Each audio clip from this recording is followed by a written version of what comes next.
నమస్కారం పిల్లలు, ఎలా ఉన్నారు? ఈరోజు మనం చెప్పుకోబోయే కథ చిలుక మరియు కుందేలు స్నేహం కథ.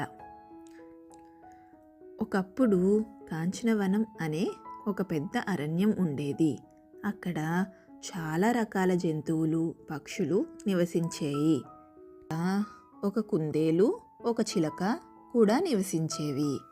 వారిద్దరూ మంచి స్నేహితులు. వారు ఎప్పుడూ కలిసి ఆడుకునేవారు. ఇలా ఉండగా ఒకరోజు ఆ అరణ్యానికి ఒక వేటగాడు వచ్చాడు. అతను కుందేలును చూసి పట్టుకోవాలనుకున్నాడు. అందుకోసం ఒక ఉచ్చు పెట్టాడు. మరుసటి రోజు కుందేలు అక్కడికి వచ్చింది. ఉచ్చును గమనించకపోవడంతో అందులో పడిపోయింది. భయంతో వణికింది. బయటకు రావడానికి చాలా ప్రయత్నించింది, కానీ సాధ్యపడలేదు. సహాయం కోసం అరవడం మొదలుపెట్టింది. అదే సమయంలో చిలుక అక్కడికి వచ్చింది.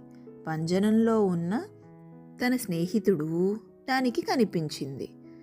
కుందేలుకు భయపడకు, తాను ఉన్నాను అని చిలుక చెప్పింది. చిలుక పంజరాన్ని జాగ్రత్తగా పరిశీలించింది. పంజరానికి ఒక తాళం ఉన్నట్లు గమనించింది. వెంటనే దానిని తెరిచి కుందేలును బయటకు తీసింది. కుందేలు వెంటనే అక్కడి నుండి బయటకు దూకింది. ఇద్దరూ సురక్షితంగా దూరంగా వెళ్ళారు. చిలుకకు కుందేలు ధన్యవాదాలు చెప్పింది. పిల్లలు, ఇందులో నీతేంటి? కష్టాల్లో ఉన్నప్పుడు నిజమైన స్నేహితులు మనకి ఎప్పుడూ సహాయం చేస్తారు. మళ్ళీ ఇంకొక కథతో కలుసుకుందాము. ధన్యవాదాలు.